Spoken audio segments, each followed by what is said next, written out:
तेरा तुझको सौंपता ज्यादा गत प्रभु मोर, ज्यादा गत प्रभु मोर। श्री सद्गुरु महाराज की जय। परमाराध्य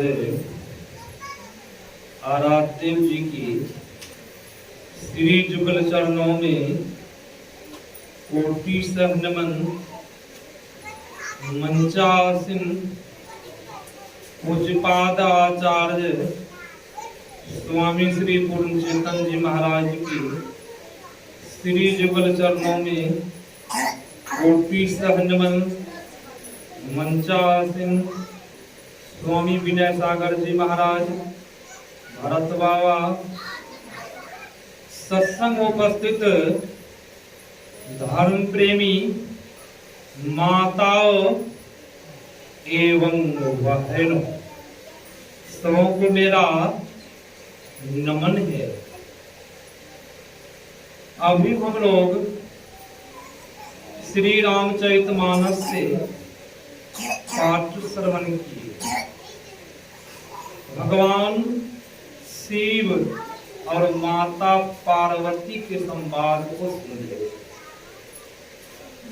और संत महापुरुष परमाराध्य गुरु महाराज जी ने इस सत्संग को दो भाग में उन्होंने बांटा है और संत महापुरुष ने इस शरीर को भी दो भाग में बांट दिया है। आंख से नीचे नीचे 3 भाग, आंख से ऊपर ऊपर ब्रह्मांड भाग। और हमारे श्री रामानंद बाबू उन्होंने भी इस सत्संग को 2 भाग में बांट दिया। सुबह के पालिंग जो हम लोग सत्संग सुने माता जी के स्मृति के उपलक्ष्य में, अभी का सत्संग जो है उनका पुत्र का जन्मदिन है, उसी उपलक्ष्य में ये सत्संग है। अभी हम आप भगवान शिव और माता पार्वती के संवाद को सुने। भगवान शिव माता पार्वती से कह रहे हैं, जिन्हें हरि कथा सुनी नहीं काना, श्रवण निरंज यही भवन समाना। नया नई संत दरस नहीं देखा, लोचन मोर पंख सम लेखा। जिस शिव को खोजने के लिए हम आप मंदिर में जाते हैं कि बहुत जगह बद्रीनाथ केदारनाथ भगवान शिव को खोजने के लिए जाते हैं, वही भगवान शिव किन से? माता पार्वती से कह रहे हैं, जो मनुष्य शरीर पा करके इस कान से हरि कथा को नहीं सुनते हैं, उनका कान क्या है? सांप के बिल के समान है। मेरा नहीं संत जिन्हें हरि कथा सुने नहीं काना। श्रवण रंध, रंध का अर्थ होता है छिद्र, बिल के समान। कान क्या है? सांप के घर बिल के समान है उनका कान। जो मनुष्य का शरीर पाया है सुंदर, हरि कथा सुनने के लिए नहीं आया। गोस्वामी जी महाराज एक जगह कहते हैं, जीवन मुक्त ब्रह्म पर चरित सुनहि तजी ध्यान, जे हरि कथा न करई रति इनके हिया पसान। जो मानव गांव भर में सत्संग हो रहा है, सत्संग में नहीं पहुंच पाया, मनुष्य का शरीर सुंदर पाया है, सत्संग में नहीं पहुंच पाया, कहीं कथा हो रही है वहां नहीं पहुंच पाया, वह मानव क्या है? पत्थर के समान है। उस मानव के अंदर में दया धर्म नहीं है। और इस सत्संग में महापुरुष जिनकी समाधि लगी हुई है, वह महापुरुष समाधि को तोड़ करके कहा इस सत्संग में आते हैं। पर महाराज गुरु महाराज जी भी सत्संग के समय में अपने शिष्यों से कहते थे कि देखो जी, सत्संग का समय हो गया है, चलो सत्संग करने के लिए। ध्यान के समय में ध्यान का समय हो गया है, तो ध्यान करो। हम लोग सत्संग में नहीं पहुंच पाते, महाराज फुर्सत नहीं मिलती है कि समय नहीं मिल रहा है, ऐसे हम लोग टाल मटोल करते हैं। संतों महापुरुषों ने कहा है, मरने के बाद बहुत लंबी आयु है और बहुत लंबी यात्रा है। परम संत बाबा देवी साहब ने कहा है, जीते जी कब्र में जाने से पहले उस ब्रह्म को जान लीजिए, और शमशान में जाने से, चिता में जलने से पहले उस ब्रह्म को जब जान लिए तब तो ठीक है, जब नहीं जाने तो बहुत बड़ी हानि हो जाएगी। संत महापुरुष कहते हैं, आप जो कहते हैं महाराज फुर्सत नहीं मिलती है, छुट्टी नहीं मिलती है, मरने के बाद क्या फुर्सत मिल जाएगी? ना छुट्टी मिलेगी? नहीं, बहुत लंबी यात्रा है। पहाड़ की योनि में कहीं चले गए तो फुर्सत मिलेगी? गाछ वृक्ष बन जाएंगे, छुट्टी मिलेगी? नहीं मिलेगी छुट्टी। संत महापुरुष कहते हैं, जीते जी आप उस ब्रह्म को जान लीजिए, उस परमात्मा को जान लीजिए। जिन्होंने मनुष्य का शरीर पाया है, न संत दर्शन नहीं देखा, लोचन मोर पंख सम लेखा। सुंदर शरीर पाया है, इस शरीर से संत महापुरुष का दर्शन नहीं किया, उनका आंख कैसा है? जिस तरह मयूर के पंख में आंखें होती है, आंख कोई काम की नहीं होती, कि होती है काम, उस आंख से दिखाई नहीं पड़ती। उसी तरह हम लोगों की आंखें हैं, शरीर तो पाया, इस आंखें से जब संत महापुरुष का दर्शन नहीं किया तब कैसा आंखें? वह आंखें कोई काम का नहीं। वही संत महापुरुष कहते हैं, मनुष्य का शरीर पाया, जो आपका पैर सत्संग में नहीं पहुंचा तो ये पैर कौन काम का है?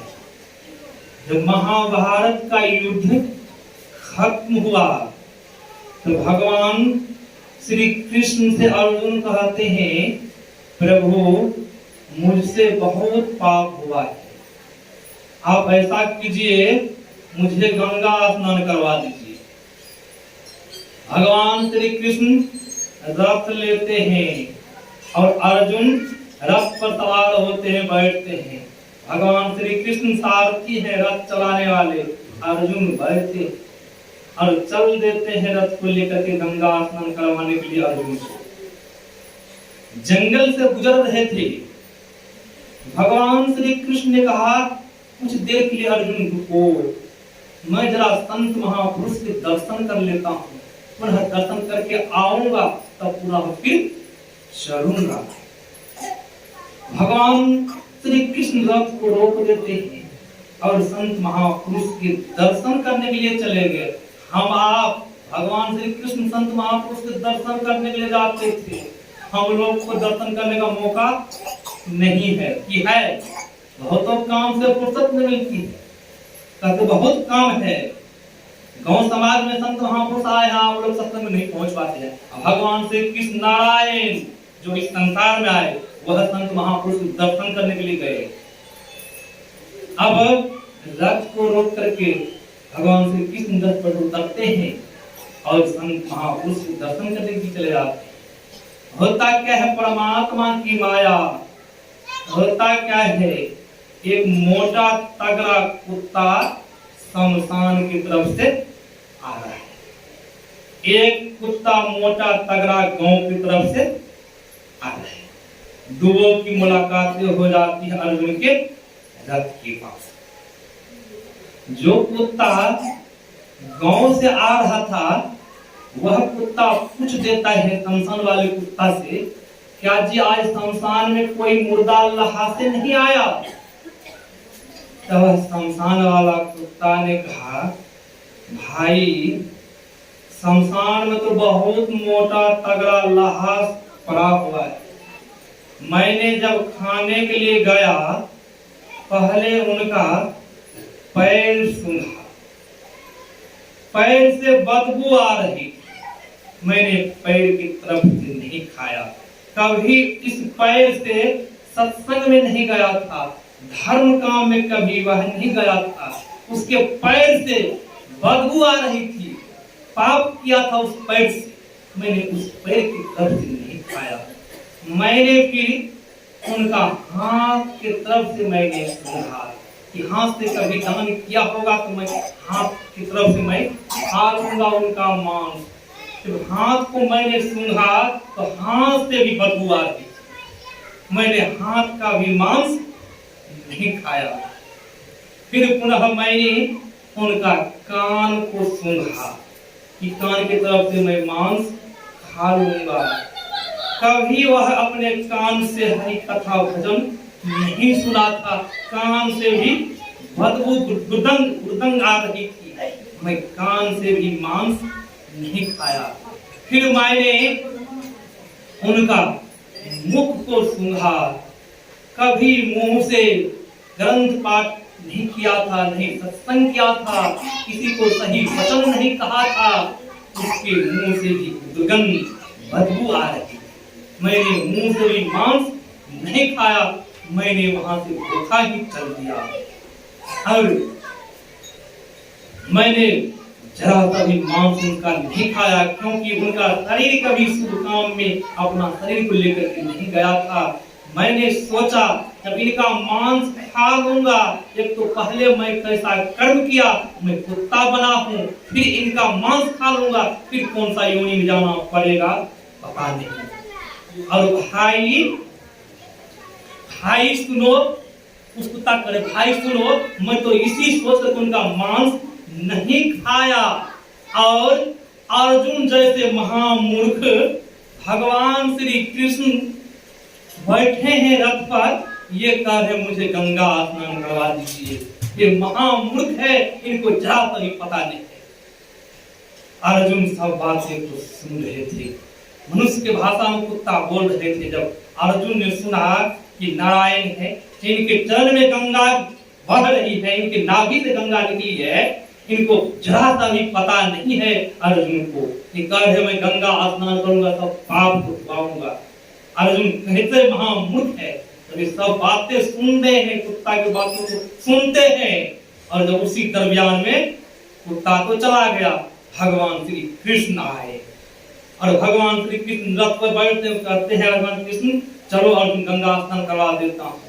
और अर्जुन चरण में गिर जाते हैं, कहते प्रभु अब मैं गंगा स्नान नहीं करूंगा, मुझे पता चल गया, मैं आपको पहचान लिया हूँ, अब गंगा स्नान करने के लिए मैं नहीं जाऊंगा। ज्ञान कहाँ हुआ? जब ज्ञान हुआ उनका संशय मिट गया, जब तक ज्ञान नहीं हुआ था तब तक उनको संशय था। ज्ञान किसने मिटाया? कुत्ता मिटाया, परमात्मा की प्रेरणा हुई। वही संत महापुरुष कहते हैं कि शरीर क्या है? शरीर है क्या? बिंदुनाथ महालिंगम शिव शक्ति निकेतनम देहम शिवालम प्रोक्तम सिद्धितम सर्वदेही नाम। शरीर क्या है? हम आप जो इस शरीर को उपनिषद ग्रंथ को पढ़ेंगे, शरीर क्या, हम आप तो मंदिर जाते हैं पवित्र होकर के पूजा करने के लिए। जिस मंदिर को कौन बनाया है? किसी मनुष्य बनाया है, राजमिस्त्री द्वारा बना है, इंजीनियर के द्वारा बना है। उस मंदिर में कितना पवित्र होकर के जाते हैं, नहा धो करके फूल के माला प्रसाद ले जाते हैं। उस मंदिर में 2-4 मूर्तियां हैं कि भगवान शिव की मूर्ति है, माता पार्वती की मूर्ति है, यही तो 5 मूर्तियां होगी। इस शरीर में जब पढ़े ग्रंथ पुराण में, वैदिक धर्म में कितनी देवी देवता है? 33 करोड़ देवी देवताएं। उपनिषदकार कहा इस शरीर में सब देवी देवताएं विराजमान है, इस शरीर में सब विद्याएं विराजमान है। कितनी विद्याएं, कितनी भाषाएं हैं? मुख्य 14 भाषाएं हैं, वैसे बहुत भाषाएं हैं। संत महापुरुष कह रहे हैं इस शरीर के अंदर में सब भाषाएं विद्याएं विराजमान है। आखिर विद्याएं हैं विराजमान, तब ने परमाराज गुरु महाराज जी जो बंगाल गए थे अधिवेशन में, वहां के श्रद्धालुओं ने कहा कि गुरु महाराज जी यहाँ जो है प्रवचन बंगाली भाषा में किया जाए, बंगला भाषा में प्रवचन हो यहाँ पर। श्रद्धालु की जिज्ञासा और परमाराज गुरु महाराज जी बोले संशय हुआ से आप तो बंगला जानते हैं, बोलने के लिए बंगला पुस्तक के अध्ययन भी किए हैं, बोलिए। तो कुछ संशय हुआ ने कहा हजूर हम 1 घंटा नहीं बोल पाएंगे, हम तो थोड़ा बहुत पढ़े हैं, थोड़ा बहुत हम समझा सकते हैं बंगला भाषा में, हम देर तक समझा नहीं सकते हैं। तो परमाराज गुरु महाराज जी क्या बोले, माइक लाइए मेरे पास। और जब परमाराज गुरु महाराज के पास जब माइक दिया गया, अब परमाराज गुरु महाराज जी आंख बंद किए, पुनः जब आंख खोले तो बंगला में प्रवचन करते रहे, घंटा घंटा और बंगले में बोले। ये कहाँ हुआ? आखिर अंदर में है विद्याएं तब ने। बहुत विद्वानों का कहना है कि इस अंदर में कुछ नहीं है, अंदर में शब्द भी है, अंदर में शब्द है तब बाहर सब निकल रहा हम बोल रहे हैं। कोई कहते हैं मन धारण है, आखिर अंदर में शब्द हो रहा है, अंदर में सब कुछ हो रहा है। अंदर में जो शब्द हो रहा है वो शब्द कभी बंद नहीं होता है। बाहर का शब्द भले बंद हो जाता है, बाहर में शब्द होता है, कोई सिनेमा हॉल में शब्द हो रहा है, कोई यज्ञ करवाते हैं शब्द हो रहा है, वह शब्द बंद भी होता है। जो अनाहत शब्द अंदर में हो रहा है वह शब्द कभी बंद नहीं होता है। इस अंदर में रोशनी भी है, हमने आंख में रोशनी आ रही है, जब रोशनी नहीं होती आंख में रोशनी आती नहीं ना आती। वही उपनिषद कार्य कर रहे हैं, बिंदुनाद महालिंगम। इस शरीर में बिंदु भी है और महालिंग भी है, बिंदुनाद और महालिंगम। उस बिंदु को कहीं कहीं परमाराज गुरु महाराज जी ने वर्णन किया है। बिंदु क्या है तो शक्ति है, नाद क्या है तो भगवान शिव है, महालिंग है। नीचा वाला क्या है, जल घड़ी पानी बहने वाला ये है कि नीचा वाला। उस बिंदु को कहीं कहीं वर्णन किए हैं। बिंदु क्या है तो लक्ष्मी है, नाद भगवान विष्णु है, भगवान शिव के चिन्ह है, महालिंग है। जो कोई साधक बिंदु ध्यान करते हैं अपने अंदर में, तो सोचिए हम माता लक्ष्मी माता पार्वती की पूजन कर रहे हैं अपने अंदर में। जो कोई नाद ध्यान करते हैं तो वो सोचिए हम भगवान विष्णु को पूजा कर रहे हैं। संतों ने ऐसा कहा है और हम लोगों को विश्वास ही नहीं कि परमात्मा गुरु महाराज जी कहा करते थे, जिस मत में, जिस संप्रदाय में, जिस मजहब में बिंदु ध्यान नाद ध्यान की चर्चा नहीं हो, वह मत, वह संस्था, वह मजहब क्या है, खोखला है। जिस तरह बांस देखते कितना मोटा होता है, जब बांस को काटते हैं क्या होता है, खोखला खोखला रहता है। उसी तरह वह मत, वह संस्था खोखला है, उसमें कोई जान नहीं है। संत महापुरुष इसी कहते हैं कि शरीर क्या है तो शिवालय है, इसी शरीर से रिद्धि सिद्धि मुक्ति मिलती है, इसी शरीर से। इस शरीर की विशेषता, इस शरीर में बिना ताकत इस शरीर में सीढ़ी भी लगी हुई है। कितनी सीढ़ी है, 3 सीढ़ी है इस शरीर में। स्वर्ग की, नरक की सीढ़ी, स्वर्ग की सीढ़ी और वर्ग की सीढ़ी। हम आप जो आंख बंद करते हैं तो क्या देखते हैं, प्रकाश। प्रत्येक मानव अंधकार देखते हैं, वह अंधकार क्या है, नरक की सीढ़ी है। हम आप साधन करके भजन करके प्रकाश को पाते हैं अपने अंदर में, वह प्रकाश क्या है तो स्वर्ग की सीढ़ी है। अपने अंदर में हम शब्द को सुनते हैं, वह शब्द क्या है, वही शब्द मुक्ति की सीढ़ी है, वर्ग की सीढ़ी है। शब्द के सारे शब्द में गुण होता है, जिस तरह चंबुक में गुण होता है, चंबुक किधर खींचता है, अपने तरफ को खींचता है, उसी तरह शब्द अपने तरफ को खींचता है। उसी शब्द से एक सृष्टि भी हुई है, वो शब्द अपने तरफ को खींच लेता है। अंदर में जो साधक शब्द को सुनता है, वो शब्द के सहारे से परमात्मा के धाम पहुंच जाते हैं। हम प्रभु हम एक ही होई द्वैत रहे नहीं। ऐसा कब होता है, जब अपने अंदर में साधक चलता है तब होता है। शब्द में गुण होता है। जिस तरह भी शब्द यहाँ से रस्सी लगा दिया जाए पूर्णिया जंक्शन तक, सूरदास को पकड़ा दिया जाए तो वह सूरदास कहाँ जाएंगे, पूर्णिया जंक्शन जाएंगे। उनको नहीं दिख रहा है, किनके सहारे से, जहां तक रस्सी गई है रस्सी के सहारे से। उसी तरह वो शब्द जो है वह रस्सी के समान है, वह अपने तरफ खींच लेता है, वह अपने परमात्मा में जहाँ से वह सब वहाँ मिला देता है। उसमें जब मिल जाता है तब क्या लाभ होता है? आवागमन के चक्र से साधक मुक्त हो जाता है, इस संसार में नहीं आना पड़ता है। सबसे बड़ा दुख क्या है? सबसे बड़ा दुख है आवागमन के चक्र, सबसे बड़ा दुख है। संतों ने कहा है जन्म लेने के समय में 1000 बिच्छू डंक के समान दुख होता है। किसी को एक बिच्छू काट ले तो कितना दुख होता है? जिनको बिच्छू काटता उन्हें पता है, 1000 बिच्छू किसी को काट ले तो कितना दुख होगा। उसी तरह संतों ने कहा 1000 बिच्छू के समान डंक मारने के समान दुख होता है जन्म लेने के समय में, और मरने के समय में उतने दुख होता है जितना दुख जन्म लेने के समय हुआ है। संत महापुरुष कहते वह शिवालय मंदिर को तो संसार के लोग ने बनाया है, उस शिवालय में क्या हम आप मीट मछली चढ़ा सकते हैं? जब मीट मछली लेके चले जाएंगे, जो उस मंदिर के मुख है पुजारी और गांव समाज के जो मुख आदमी है, जब कहीं मीट मछली लेके चले गए आपके ऊपर केस हो जाएगा कि केस कर देंगे। आजकल ऐसा है, बहुत केस कर देंगे और पुलिस आ जाएगी, आपको पकड़ कर लेके चले जाएंगे, कहाँ खाना में बंद कर देंगे। हम आप जो इस मंदिर में जो मीट मांस डालते हैं, दारू शराब डालते हैं, गांजा भांग अफीम डालते हैं, क्या हम लोगों के ऊपर केस नहीं होगा? वारंट होगा कि नहीं होगा? वारंट होगा। पुलिस जमदूत पुलिस आएगी और घिसेटते लेके जाएगी कि जमदूत पुलिस को मानने वाली नहीं है, घिसेटते लेके जाएगी। तब वहां सुनाया जाएगा फैसला। तब वहां कोई पैरवी करने के लिए जाएंगे?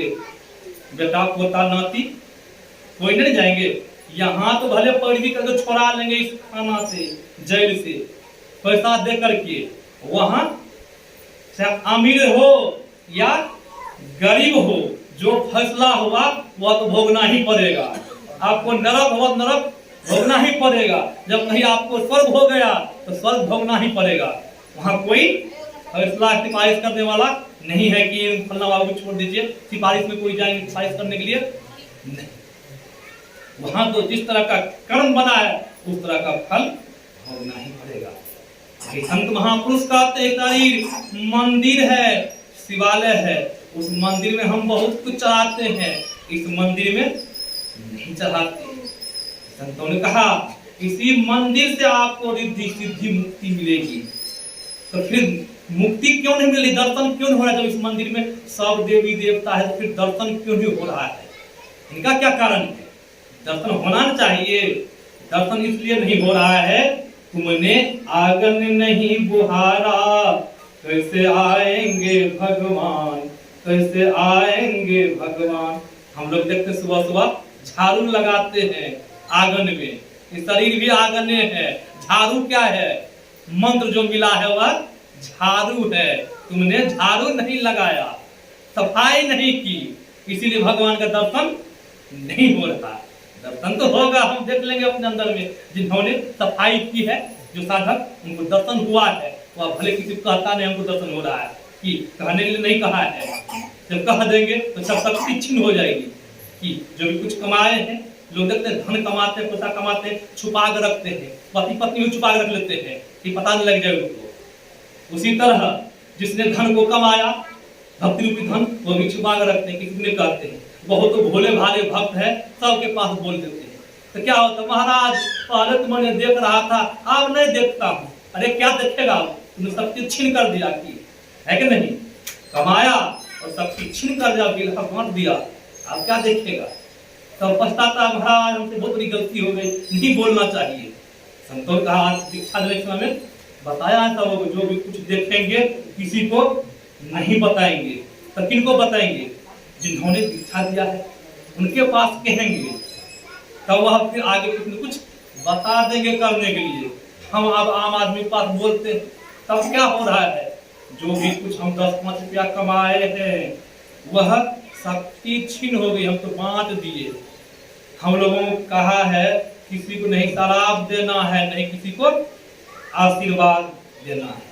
हम लोगों को दुख के घड़ी में क्या होता है? फलना बाबू बहुत दुखी है, दया आ जाती है, जा तुमको ठीक हो जाएगा, आशीर्वाद देते हैं। तो क्या हुआ? जो कमाए सब गंवा दिए हम। वो तो फलना बाबू ठीक हो गया, अरे फलना बाबू कहा हम तो ठीक हो गए, बहुत उच्च कोटि के भक्त हैं। आप भी प्रशंसा सुन के आप भी प्रफुल्लित हो जाते हैं बड़ाई सुन के कि जो भी कमाया आप गंवा दिए, आप क्या देखेंगे?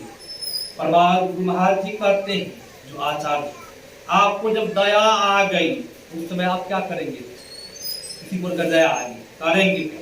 सबों के घर में गुरु महाराज जी के चित्र है, आप उनके पास जाइए और दोनों हाथ को जोड़ते हुए और परमाराध गुरु महाराज जी से कहिए कि परमाराध गुरुदेव फलना बाबू का आप ठीक कर दीजिए, मुझ में वो क्षमता नहीं है कि हम उनको ठीक कर देंगे, आप ठीक कर दीजिए। तो इस तरह हम कहेंगे तब सब कुछ होगी नहीं। तो परमाराध गुरु महाराज जी ठीक कर देंगे, उनसे ना हम मन्नत किए, उनके बारे में उनको कहेंगे, अपना तरफ से नहीं कुछ कहे हैं, उनको कहेंगे। जिसका समुद्र है, समुद्र से कितनों पानी निकालिए तो पानी घटेगा, लोटा में पानी, बाल्टी में पानी, उसे जब पानी निकाल लीजिए 2-4 लोटा, तब क्या होगा? बाल्टी पानी खत्म हो जाएगा।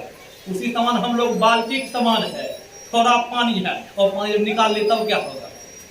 उसी तरह हम आप उस पानी जब बचा कर रखेंगे तो आगे काम आएगा। काम क्या आएगा? हम लोगों के अंदर जब शक्ति आएगी तो वह क्या काम होगा? बिंदु ध्यान करने में मन लगेगा, बिंदु ध्यान से नाद ध्यान करने में मन लगेगा, तो एक ने एक दिन परमात्मा को पालेंगे, जब आप उनके चक्र से मुक्त हो जाएंगे। यही आप लोगों की सेवा मैंने सुनाया। हम लोगों को निकलना है, जाना है, बहुत दूर जन्म में सब बन जाना है। यही आप लोग